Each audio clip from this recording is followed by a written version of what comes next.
여러분들 보고 싶었습니다. 덕분에 또 쉼을 얻고 또 잘 지내다가 또 왔습니다. 우리가 지금 팔복 이제 마지막 8번째 팔복을 나눌 텐데요.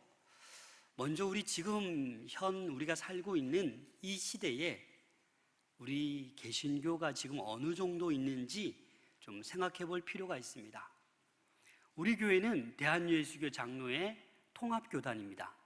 그래서 우리 교단에서 매주마다 나오는 신문이 있는데 한국기독공보라는 신문입니다. 보신 적이 있으신지요? 이 신문을 보면 웬만한 교계의 소식은 다 알 수 있습니다.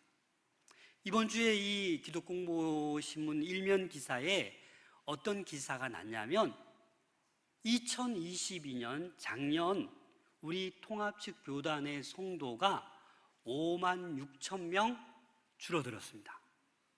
그래서 이 코로나의 영향이 아닌가 그렇게 생각하기도 하지만 그것 때문에 성도들이 떠난 것이 아니라고 말하고 있습니다. 하인리히 법칙이라고 있습니다. 이 하인리히 법칙은 뭐냐면 큰 재앙, 큰 사건이 발생하기 이전에 사소한 징조들이 일어나는 것을 얘기합니다. 다시 말해서 작년에만 성도 숫자가 5만 6천 명 줄어든 것이 아니라 우리 총회 홈페이지에 들어가 보니까 2012년부터 이렇게 통계 조사가 있는데 매년마다 3만 명, 5만 명, 때로는 10만 명 그렇게 계속해서 줄어들고 있습니다. 그래서 우리 2012년 우리 통합측 교단의 성도가 281만 명이었는데 작년 연말에 230만이 되었습니다. 몇 만이 줄었나요? 50만이 줄었습니다. 이것은요, 쉽게 설명하면 우리 마산 동부교회와 같은 교회가 10년 동안 1000개의 교회가 사라진 거예요. 이렇게 해도 안 놀라시네. 1년에 우리 마산 동부교회가 이 좁은 땅덩어리에 대한민국에서 100개씩 사라지고 있는 거예요. 여러분, 더 놀라운 것은 앞으로 10년 후를 내다보는데 이 예측이 1, 2년 예측한 게 다 들어맞아요. 아니, 더 많이 감소하고 있어요. 그래서 2033년에는 160만 정도 내다보고 있습니다. 더 많이 줄어서. 이게 우리의 현실입니다. 이 코로나가 아니라 코로나는 기폭제 역할을 했을 뿐입니다. 그러면 왜 이렇게 많은 성도들이 교회를 이탈하겠습니까? 그 원인을 우리는 오늘 이 박해에 대해서 생각해 보고자 합니다. 무슨 말이냐? 요즘 사람들이 이 신앙생활에 있어서 세상과 너무나도 타협하고 있다는 거예요. 여러분들은 어떻습니까? 우리는 신앙생활에 최선을 다하고 열심을 다하지 않습니다. 세상과 너무나도 쉽게 타협합니다. 이 타협하는 신앙 때문에 우리는 하나님을 떠나게 되고 교회를 쉽게 떠나게 되는 것입니다. 세상은 믿는 사람을 박해합니다. 왜냐하면 그게 그럴 수밖에 없는 거예요. 그런데 성도들이 크리스찬이 박해받을 이유가 없어요. 왜? 교회에서 세상 쪽으로 다 치우쳐 있어요. 세상 물질 따라서, 세상 쾌락 따라서, 세상 명예 따라서 그렇게 자기 편의대로, 자기 중심적으로, 자기 이득에 맞게 신앙생활을 하고 있다는 겁니다. 그래서 뭔가 더 좋으면 쉽게 세상을 우리는 택한다라는 것입니다. 그래서 이 타협한 신앙은 기독교인에 대한 박해를 실종시키게 된 거예요. 박해를 싫어합니다. 고난을 싫어합니다.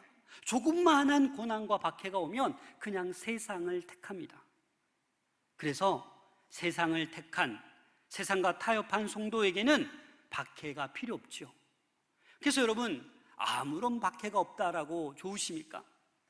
정말 내가 신앙생활을 잘하고 있다라면 우리에게는 고난과 박해가 있을 수 있다라는 겁니다.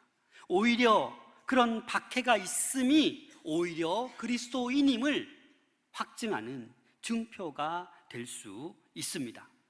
그래서 우리는 세상과 달라야 합니다. 왜냐하면 세상 속에 있는 죄 가운데 있는 우리를 주님께서 우리를 택하여 건져내셨기 때문에 우리는 하나님의 백성, 거룩한 백성임을 잊지 않으셔야 됩니다. 구약에 보면 나시린이 나옵니다. 그럼 나시린이 뭡니까? 구별된 자입니다. 하나님께 드려진 사람이 나실린입니다. 그래서 민수기 6장에 보면 나시린이 지켜야 될 3가지 그 조건이 나오는데 뭐냐? 포도나무의 소산을 먹지 말고 포도주를 마시지 말라, 시체를 가까이 하지 말라, 서운한 기간에 머리에 삭도를 대지 말라. 이 나시린은 이 구약의 민수기의 이 3가지를 꼭 지켜야 했습니다. 그런데 이 나시린의 대표적인 사람이 누구죠? 여러분 잘 아는 삼손, 또 사무엘. 이 2 사람은 동시대 사람입니다. 근데 가만히 보니까 이 삼손은 이 3가지를 다 어겼어요. 삭도를 댔지요, 시체를 가까이 했지요, 잔치 벌이면서 아마 포도주를 마셨을 거라고 다들 내다봅니다. 그러나 사무엘은 어떻습니까? 엘리 대제사장 밑에 들어가서 말씀과 규례를 지키며 경건하게 나시린으로서 그걸 지키며 살아갔습니다. 그래서 사울과 다윗 기름 부어 왕을 세우고 이스라엘의 어떤 기둥과 같은 그러한 사람으로 쓰임을 받았습니다. 저와 여러분들도 오늘날 영적으로 나시린인 줄로 믿습니다. 거룩하게 구별된 하나님의 백성이 저와 여러분들입니다. 그래서 세상과 쉽게 타협하고 세상을 쫓아가는 것이 아니라 거슬려서 오히려 신앙인답게, 영적 나신인답게, 하나님의 백성답게 살아가야 주님을 떠나지 않고 교회를 떠나지 않을 수 있다라는 것입니다. 초대교회에는 어떤 박해가 있었냐면 신앙생활 한다고 사자에게 던져지게 됩니다. 사자밥이 되는 거죠. 화형을 당합니다. 사지가 찢기는 그런 고문을 당합니다. 베드로도 전승에 따르면 9개월 동안 감옥 생활하다가 십자가에 거꾸로 매달려 죽습니다. 바울도 네로에게 목이 잘렸습니다. 그 외 대부분의 제자들도 순교하였습니다. 왜 순교했겠습니까? 박해 때문에, 고난 때문에 순교했습니다. 그래서 우리 인간은 인생을 살아가지만, 행복하게 살아가지만 무엇이 필수예요? 고난과 박해가 뭐예요? 선택이 아니라 필수예요. 필연이에요.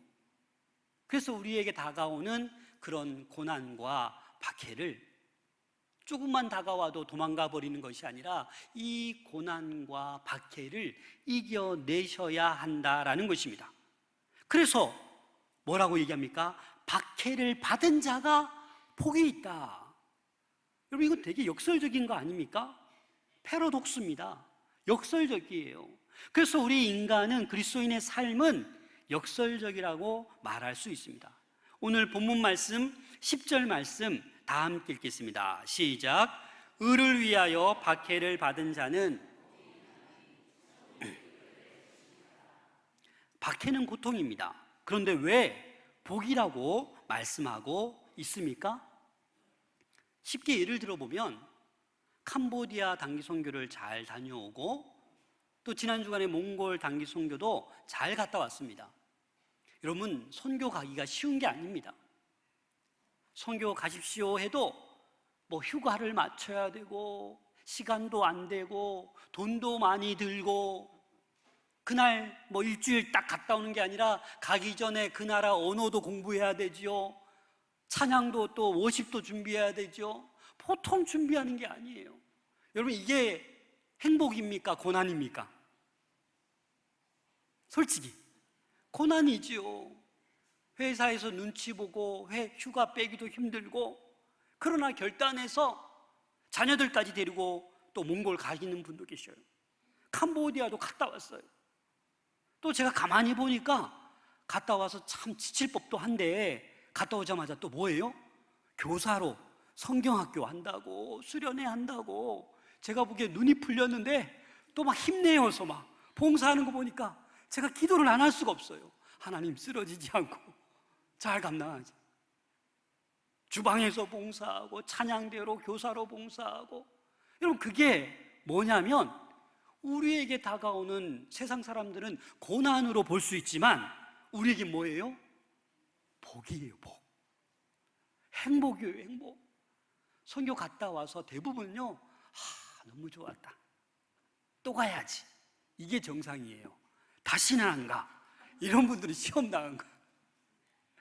그래서 여러분, 교회에서 섬기면 섬길수록, 봉사하면 봉사할수록 그게 고난이 될 수도 있고 박해가 될 수도 있는데, 그걸 기쁨으로 감당할 수 있는 여러분들 될 수 있기를 소망합니다. 그래서 이 박해가 복이 된다라는 거예요. 그런데 오늘 본문을 잘 살펴보면, 오늘 8번째 복 마지막이죠. 자, 한번 테스트 해볼까요? 첫 번째가 뭐였죠? 심령이 가난한 자. 두 번째가 애통하는 자. 세 번째가 온유한 자. 네 번째가 의에 줄이고 목마른 자. 요 네 가지는요, 하나님과의 관계에 대한 이야기예요. 그 다음에 다섯 번째가 뭐예요? 긍휼히 여기는 자, 마음이 청결한 자, 화평한 자, 의를 위해 핍박받는 자. 이것은 사람과 사람 사이의 관계를 이야기하는 거예요. 근데 가만히 보니까 하나님 관계에서 마지막 네 번째가 뭐예요? 의에 줄이고 목마른 자. 사람과 사람 관계에서 마지막 8번째가 뭐예요? 의를 위하여 핍박받는 자. 왜 마지막에 이 의를 얘기하고 있는 걸까요? 그 의가 너무나도 우리 신앙생활의 중요함을 이야기해 주고 있는 것입니다. 그래서 이 의가 너무나도 중요한데, 그런데 오늘 본문에 보면 이 의가 무엇인지 더 구체적으로 설명합니다. 11절 말씀 함께 읽겠습니다. 시작. 나로 말미암아 너희를 욕하고 박해하고 거짓으로 너희를 거슬러 모든 악한 말을 할 때에는 너희에게 복이 있나니. 나로 말미암아, 여기서 나가 누굽니까? 예수님이에요. 예수님. 그래서 우리가 신앙생활을 한다라는 것은요, 예수님으로 말미암아 박해받는 것, 이게 복이라는 거예요. 그래서 우리는 예수님으로 말미암아 박해를 받고, 예수님으로 말미암아 신앙생활하면서 고난도 받고, 예수님 때문에 우리가 핍박을 받아도 그게 바로 뭐라는 거예요? 복이라는 거예요. 여러분, 요즘 예수님으로 말미암아 어떤 박해를 받고 계십니까? 어떤 욕을 먹고 계십니까? 어떤 박해, 모든 악한 말 듣고 계십니까? 요한복음 15장 19절 20절에 보면, 성경적으로도 보면 예수님을 믿는 과정을 얘기할 때 핍박이 필수라고 얘기합니다. 우리 요한복음 15장 함께 읽겠습니다. 시작. 너희가 세상에 속하였으면 세상이 자기의 것을 사랑할 것이나 너희는 세상에 속한 자가 아니요 도리어 내가 너희를 세상에서 택하였기 때문에 세상이 너희를 미워하느니라. 내가 너희에게 종이 주인보다 더 크지 못하다 한 말을 기억하라. 사람들이 나를 박해하였은즉 너희도 박해할 것이요 내 말을 지켰은즉 너희 말도 지킬 것이라. 여러분, 우리는 세상에 속한 사람이 아니에요. 우리는 세상 가운데 죄인으로 있을 때 하나님께서 여러분 한 사람 한 사람을 택하여서 건져주셨어요. 그래서 세상이 우리를 미워하는 거예요. 세상이 우리를 박해하는 거예요. 그런데 그 박해를 우리가 외면하면 안 된다라는 겁니다. 종이 주인보다 더 크지 못하다, 이 말이 뭡니까? 예수님께서 박해를 받았으니까 너희도 박해받는 것은 당연하다라는 것을 이야기하는 것입니다. 우리 인생의 주인이 바로 예수님이십니다. 그 예수님을 따라 우리가 고난을 받을 때도 있고 박해를 받을 때도 있습니다. 그러나 믿음이 성장하여서 이 고난과 박해가, 많은 박해, 다양한 박해가 있지만 이 모든 것들이 우리에게 기쁨으로, 즐거움으로 여겨질 수 있어야 합니다. 예수님을 증거한다라는 이유만으로 사도들은 공회에 끌려갔습니다. 채찍질을 당했습니다. 여러분들 같으면 어떻게 하겠습니까? 오늘 예배드리고 밖에 나갔는데 어떤 사람이 불러요. 여러분들 막 때립니다. 칼로 위협합니다. 다음 주부터 교회 나가면 이 칼로 찌를 거예요. 여러분 어떻게 하시겠어요? 벌벌벌 떨면서 다시는 내가 교회 못 나가겠다, 이렇게 하시겠습니까? 자, 사도행전 5장 40절 42절 함께 읽겠습니다. 그들이 옳게 여겨 사도들을 불러들여 채찍질하며 예수의 이름으로 말하는 것을 금하여 놓으니 사도들은 그 이름을 위하여 능력받는 일에 합당한 자로 여기심을 기뻐하면서 공회 앞을 떠나니라. 그들이 날마다 성전에 있든지 집에 있든지 예수는 그리스도라고 가르치기와 전도하기를 그치지 아니하니라. 그렇습니다. 사도들은 채찍질 당하며 다음부터 예수의 이름으로 말하지 말라라고 위협받았어요. 그럼에도 불구하고 어떻게 합니까? 예수는 그리스도이십니다 가르치고 전도하는 일에 멈추지 않았어요. 여러분, 누가 여러분들에게 칼을 들여댑니까? 교회 나가면 다 빼앗는다고 합니까? 죽인다고 합니까? 그런 핍박은 없잖아요.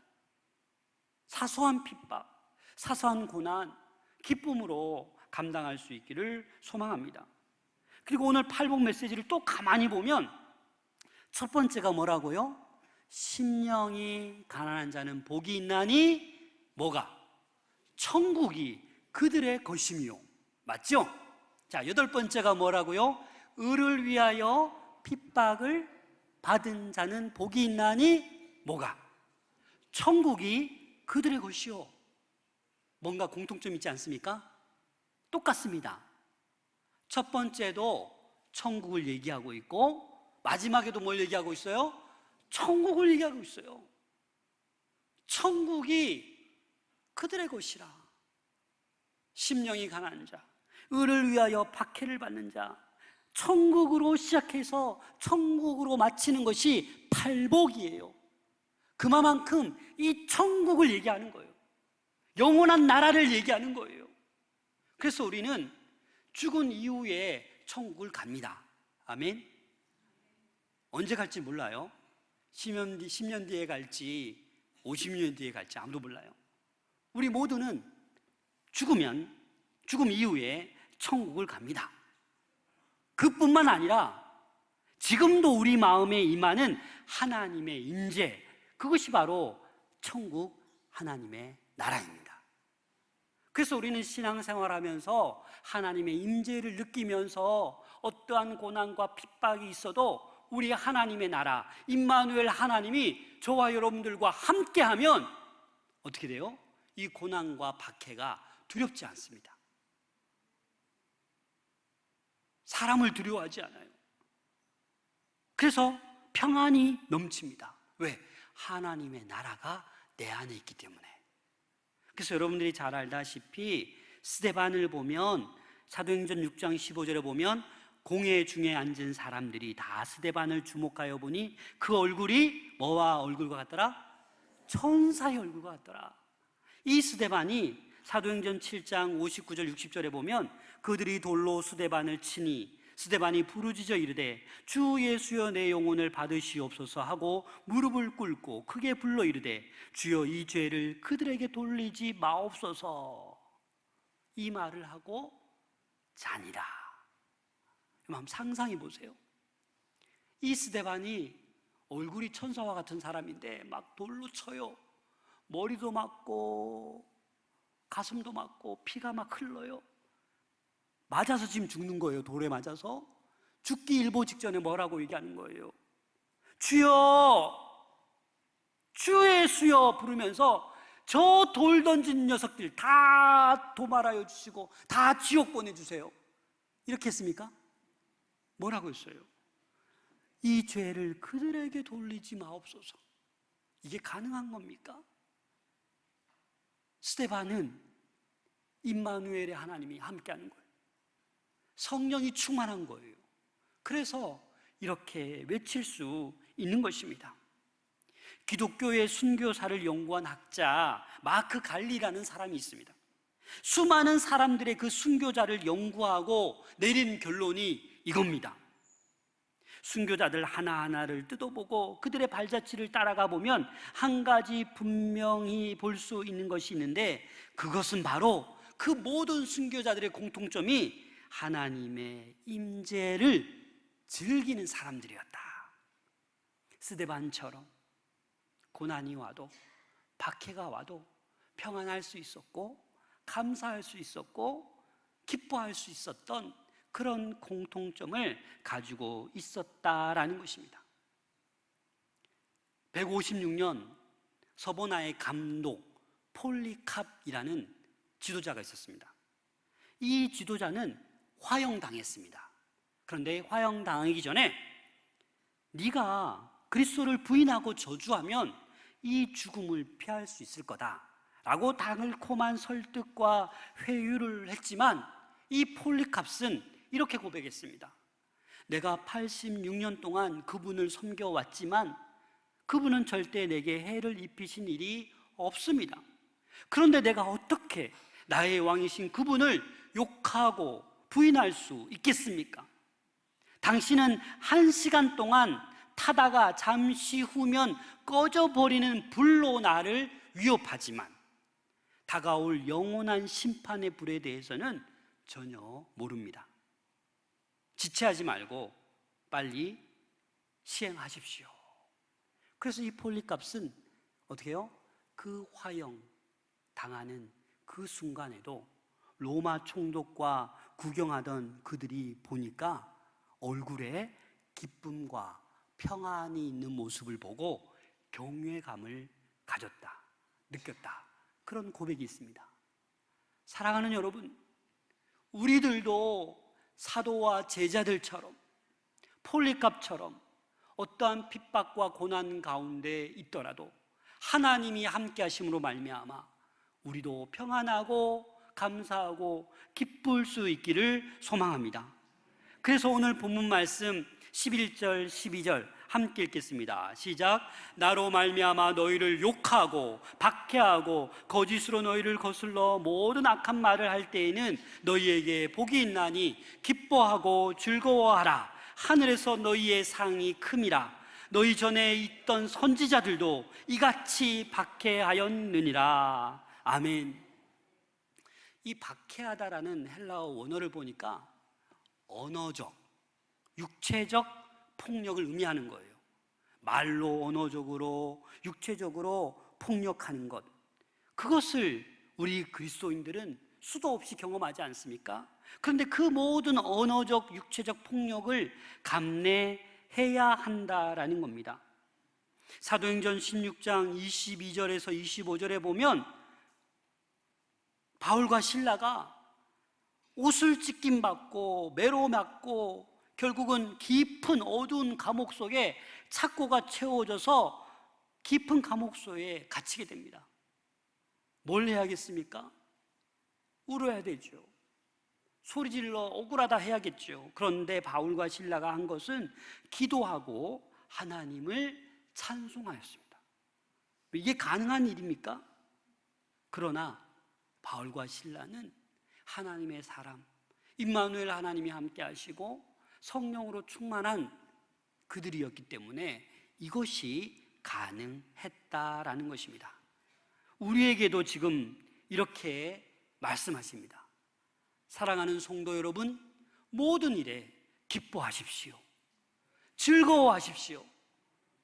예수님으로 말미암아 어떠한 욕과 박해와 거짓으로 악한 말을 할 때에도 여러분들은 기뻐하고 즐거워하십시오.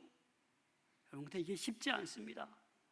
목사인 저도 쉽지 않아요. 없는 말을 만들어내서 모함합니다. 거짓말합니다. 뒤에서 욕합니다. 여러분, 가만히 있을 수 있습니까? 가만히 있는데도 자꾸 불화살을 쏩니다. 나를 깎아내립니다. 너무나도 나를 괴롭힙니다. 그럼 어떻게 하시겠습니까? 그런데 예수님께서는 기뻐하라 하십니다. 기뻐하라, 카이로, 참 기쁨을 얘기하는 거예요. 거짓 기쁨이 아니라 정말 기쁜 거예요. 그리고 또 뭐라고 합니까? 즐거워하라. 이 즐거워하라 헬라어 단어를 보니까 아갈리아스테라는 단어인데, 이거는 어떤 기쁨이냐? 즐거워하라, 깡충깡충 뛰면서 큰 소리 외치면서 기뻐하는 것이 즐거워하라.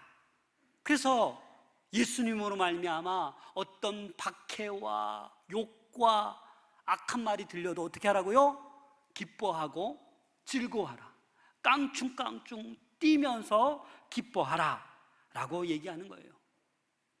오늘 저는 찬양 시작될 때 기뻐하라, 즐거워하라, 제가 막 전율이 돌았어요.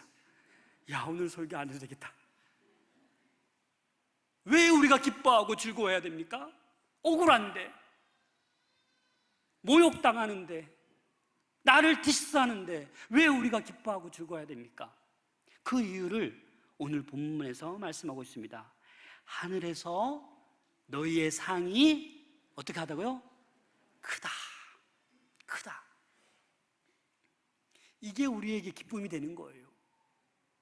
신앙생활 하다 보면, 복음을 전하다 보면, 말씀대로 살려고 아둥바둥 하다 보면 세상 사람들은 우리를 손가락질합니다. 저 바보 멍청이, 저 미련한 사람. 그래도 우리는 그렇게 살아가야 되는 거예요. 왜? 우리에게 큰 상이 있기 때문에. 여러분, 이 땅의 삶은 잠시 잠깐입니다. 그래서 야고보서에 보면 안개와도 같다라고 했어요. 그리고 우리의 그 다음 삶은 뭐예요? 영원한 삶이에요. 여러분, 어디에 투자하겠습니까? 안개와 같이 금방 사라질 그 인생, 여러분 1년 남았는지 5년 남았는지도 잘 모르겠는데 거기에 다 투자하시겠습니까? 아니면 영원한 천국, 영원히 살 수 있는 그 하늘나라에 예비된 그 큰 상급을 바라보고 거기에 투자하시겠습니까? 예수님은 나로 말미암아 이 세상에서 짧은 인생 가운데 욕도 얻어먹고 박해도 있고 고난도 있지만 기뻐하고 즐거워하라고 합니다. 내가 다 안다, 내가 하늘에 큰 상이 있을 거다 라고 말하고 있습니다. 사랑하는 여러분, 이 하늘의 이 큰 상을 바라보고 기뻐하고 즐거워할 수 있기를 소망합니다.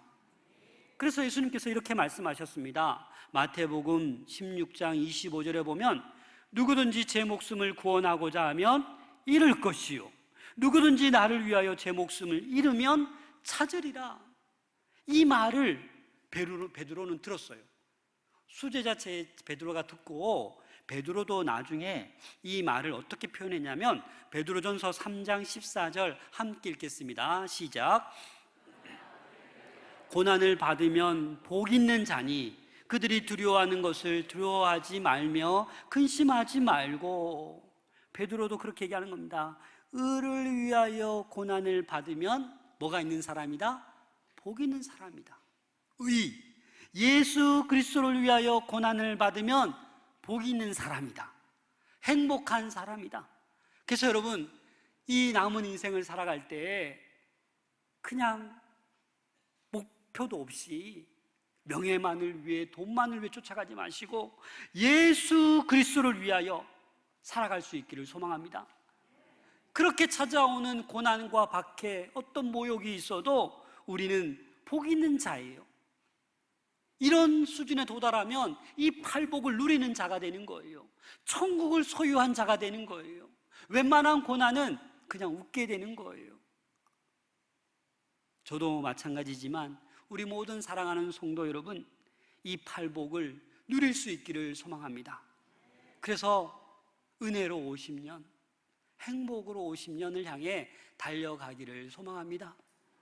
지친 자 있거든, 상처받은 자 있거든, 오해 속에 있는 사람이 있거든, 우리가 함께 기도하고 함께 나아갈 수 있기를 소망합니다. 그래서 사도 바울이 이렇게 고백하였습니다. 사실 이 사도 바울의 고백을 이 깔뱅도 죽기 전에 이 구절을 암송했다고 합니다. 로마서 8장 18절 말씀인데 우리 다 같이 한번 읽겠습니다. 시작. 생각하건대 현재의 고난은 장차 우리에게 나타날 영광과 비교할 수 없도다. 아멘. 바울이 지금 고난 힘들죠. 바울이 얼마나 죽을 뻔 많이 했습니까? 그러나 현재 고난은 장차 우리에게 나타날 영광과 비교할 수 없는 거예요. 그래서 바울은 사명을 감당하는 거예요. 나의 달려갈 길을 달려가는 거예요. 믿음을 지키는 거예요. 그 바울에게 의의 면류관을 예비하신 거예요. 바울이 얼마나 똑똑합니까? 천재 중에 천재, 얼마나 학식 있는 사람입니까? 그러나 그런 거 다 내려놓습니다. 오로지 복음만을 위해서, 오로지 한 영혼 구원만을 위해서 생명 다하는 날까지 사명을 멋지게, 기쁘게, 행복하게 즐기며 바울은 끝까지 살아내었습니다. 사랑하는 여러분, 저희들도 이 팔복의 행복, 축복을 누리기 위해서 우리의 생명 다하는 날까지 달려갈 수 있기를 소망합니다. 고난을, 박해를 회피하면 안 됩니다. 사실 광야, 이번에 우리 2월 달에 성지순례 갔을 때 저는 개인적으로 광야가 참 인상이 깊었어요. 여러분, 광야가 어떤 곳입니까? 아무것도 없어요. 바라볼 게 없어요. 그 광야는 히브리어로 미드바르라는 단어예요. 미드바르. 근데 이 의미가 뭐냐? 하나님의 말씀이 있는 곳, 미드바르. 그게 광야예요. 바라볼 게 없어요. 그래서 광야에서 하나님의 말씀이 있기 때문에 뭐만 바라보는 거예요? 하나님만 바라보는 거예요. 여러분, 지금 이래저래 육신적으로, 경제적으로, 관계적으로 고난과 박해를 받고 있습니까? 하나님만 바라보세요. 그 고난의 자리, 그 외로움의 자리, 하나님이 가장 우리에게 가까이 계십니다. 모세도 광야 생활을 통해서, 다윗도 광야 생활을 통해서, 바울도 광야 생활을 통해서, 예수님도 이 광야에서 40일간 지내다가 어떻게 하십니까? 시험도 받고 드디어 천국 복음을 선포하며 드디어 오늘 이 팔복의 말씀을 예수님께서 누구에게? 제자들에게 먼저 가르쳐 주고 계신 것입니다. 따라서 예수님께서 제자들에게 이 팔복을 가르쳐 주신 것처럼 저희들도 이 팔복의 말씀의 가르침을 따라 평생 제자의 삶을 살아갈 수 있는 우리 모두가 될 수 있기를 소망합니다. 내일 모레가 8.15 강목절입니다. 오늘 경남, 창원 경남 연합으로 마산 실내체육관에서 특별 성회를 개최합니다. 일제강점기에 신사참배의 반대에 온갖 고문을 당하면서도 자신의 신앙을 지키며 나라와 민족을 위해 끝까지 저항한 소양 주기철 목사님 아시죠? 제가 봤더니 우리 교회가 문창교회에서 나와서 개척했는데 그 문창교회 8대 목사님이신 주기철 목사님이에요. 다 알고 계셨죠? 네. 이번 가을에 이 주기철 목사님의 손자 주승중 우리 주한장로교회 목사님이 우리 가을 부흥사경에 강사로 오십니다. 별로 안 기쁘시네요. 여러분, 우리가 신앙생활하면서 오늘날에 주기철 목사님 같이 살아야 됩니다. 세상과 쉽게 타협하지 않고 믿음을 올곧게 지키는, 아니 그냥 고개 숙이지 그럼 사는데, 고개 숙이면 살려주는데 뭘 신사참배 거부하냐고. 하지만 여러분, 바보처럼 사셔야 됩니다. 맨날 당하는 것 같고 맨날 손해보는 것 같아도 이 세상의 건 큰 차이가 없지만 하늘의 큰 상이 저와 여러분들에게 예비되어 있는 줄로 믿습니다. 그래서 기뻐하고 즐거워하라. 하늘의 큰 상이 있음을 기억하고 받기 또한 능히 감당할 수 있는 우리 모두가 될 수 있기를 소망합니다.